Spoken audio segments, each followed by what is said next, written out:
Good morning.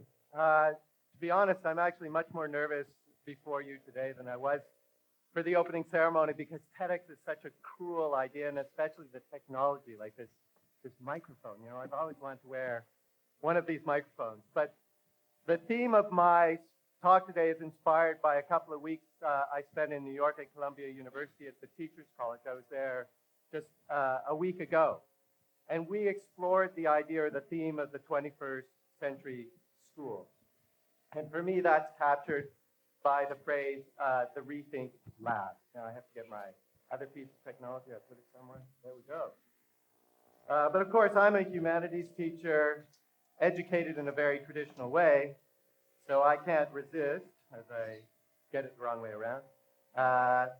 Beginning with a little bit of history, of course, I'm a history teacher, so I can't resist the history. But during my studies at Columbia, someone who I came to be inspired by, I had always heard of Michel de Montaigne. He's one of those names, great French Renaissance thinker who influenced so many people, but I hadn't realized his impact on education. Now, for students, you may think negatively of de Montaigne because he is the inventor of the genre known as the essay. But of course, the essay comes from the French word to attempt or try something, essay. And for de Montaigne, this genre of writing that he developed was so that he could work through his thoughts, so that he could share his ideas with others. And one of the people he shared his ideas with was a woman who he tutored who was expecting her first child, Madame de Foix. So he wrote an essay on educating children.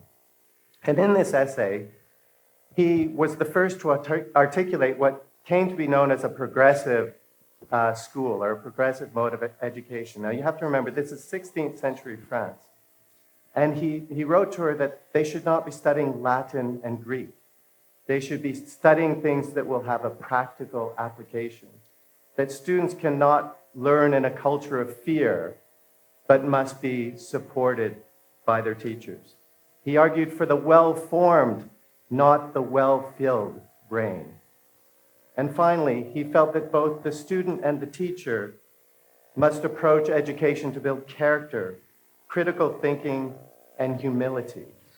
How modern are those ideas? And this is in the 16th century that he's writing these ideas. I'll fast forward a little bit to the end of the 19th, the beginning of the 20th century, to someone who was inspired de Montaigne, and that's a man named John Dewey. Now, John Dewey is the founder of the Columbia Teachers College, which is where I was for the 2 weeks. So of course, we got a lot of Dewey. But I was reminded of his profound impact on education. So Dewey wrote over 70 books, 400 articles, etc. But his key idea was that education is a process of development. And what he noted about human beings versus other organisms is that we have the capacity to grow in any direction. And it's the teacher's job to find out what direction the students should grow. So it was a personalized education, an inquiry-based form of education where the teacher was a co-partner and guide, and that the teacher must be a student of students. So now I'm finally into the 21st century with a woman who's really informed me about education. She's a professor at Stanford University. Her name is Carol Dweck. And she discovered through her research a very simple but profound idea. And she wrote it in a book called Mindset, which was published in 2007. And what she noted is there's a choice you can make in terms of mindset. Half of the world has a fixed mindset. The fixed mindset believes that intelligence, personality, and character are carved in stone. Potential is determined at birth. Now, if you reflect for a moment, I don't know if you have that vision of yourself or of others. We often apply that in certain areas, like, you're born a musician, you're born an artist, you're born an athlete. So she was a very good student, and she admits in her writing that she had a fixed mindset, and what it leads is to a culture of fear, a culture of failure, versus a growth mindset, which she describes as a belief that intelligence, personality, and character can be developed. And a person's true potential is unknown and unknowable. So rather than praise intelligence, we should be praising learning. We should be praising effort, strategy, concentration, persistence. She celebrates the word yet, in the sense that we should never say you're failing or you're not achieving. We should be saying not yet. So what else is informing the 21st century? Well, the real game changer is technology. Throughout the course of history in terms of education, we have had two schools of thought. One, the mimetic, and the other, the transformative. The mimetic is the empty vessel. The student arrives, you fill them up with knowledge, they're taken away as a full vessel. The transformative is that the teacher's role is to be a mentor, a coach, to really change the viewpoint of the students in their care. So I've put down a number of books. Of course, there are dozens, but you can see from the titles, and my eyesight, I realize, in middle age is going downhill. But Clayton Christensen writes about innovation. He's a real pioneer in understanding innovation. And he turned towards education in his book of 2008 called Disrupting Class, How Disruptive Technology Will Change the Way the World Learns. Okay, you read the rest, because I can't read this. But his point was, disruptive technology, an example would be radio. Originally, there was the vacuum tube radio and the transistor radio came along. Now, his point is that disruptive technology never challenges the technology in place at the time. So the big radio makers didn't really care about the transistor because it was a really cheap radio, terrible reception. It served a market that wasn't being served. At that time, teenagers, right, who wanted portability. Imagine a radio is the coolest thing ever. So the idea was, as teenagers picked up radios and started listening, the technology improved. And by the time the transistor had been perfected, the vacuum tube radio makers were blown out of the water. The same thing happened with the personal computer. IBM, Big Blue. Big Blue was because they were big computers. They would fill a room. The personal computer developed initially as a niche market for games for children.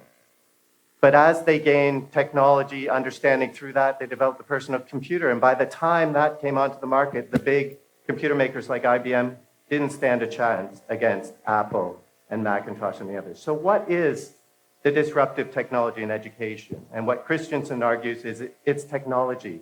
It's the internet. It's the fact that students can go onto the internet now and find a lesson that does the job potentially better than their teacher.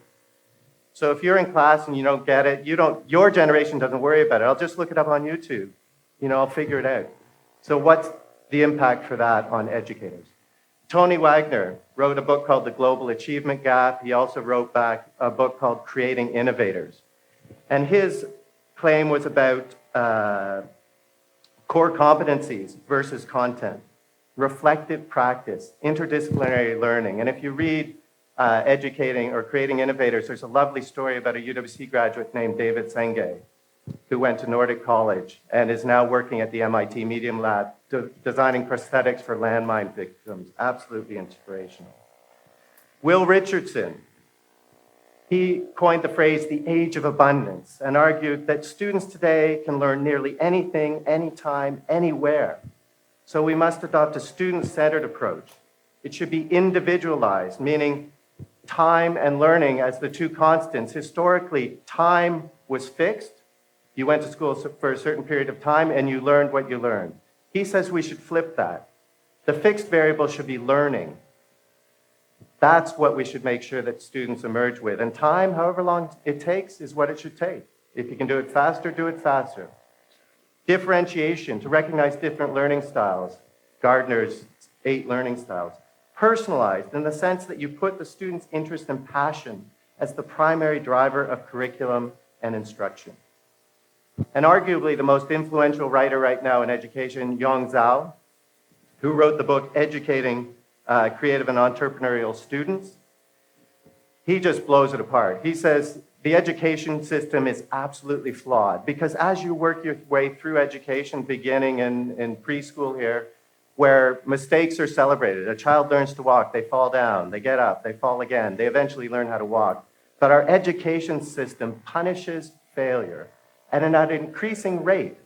Now, the DP2s in the crowd, how worried are you about your IB results? You cannot make a mistake, because if you make a mistake, you will not get into university. If you don't get into university, your life will be ruined. There's no possible way you can do it. If we really want innovation and entrepreneurship, we should reward failure. Failure should not be seen as a problem, but as an opportunity. Entrepreneurs seek to solve, not avoid problems. Now that fits exactly with Dweck's growth mindset. And then finally, the Kelly brothers. This book just came out, and what they study is the Stanford's design school, the D school, and the idea of design thinking. So the 4 pillars of design thinking are inspiration. You begin with your intuition about what needs to be done. Synthesis. You make sense of that and look for patterns. Ideation and experimentation. You construct ideas based on that, and then implementation. So the idea is that you have to recognize patterns and construct ideas that are emotionally meaningful to you as well as functional. So empathy is essential. So where does that get us? For me, there are 3 pillars. 1, the student, the attributes to be nourished. We need to nourish creative problem solving, resiliency, stick-to-itness, grit. We need to nourish the growth mindset versus the fixed mindset. And we need to nourish responsibility. I love this definition. The application of intelligence, creativity, and knowledge for a common good. Teachers, attributes to be nourished. They must be mentors and coaches. They must believe in the potential of every student. They must be humble experts, not authorities. And then the curriculum must be interdisciplinary, personalized, project-based, and connected to the real world. So to me, that sounds a lot like this TEDxYouth event. So with that, I wish you all a great day and great ideas.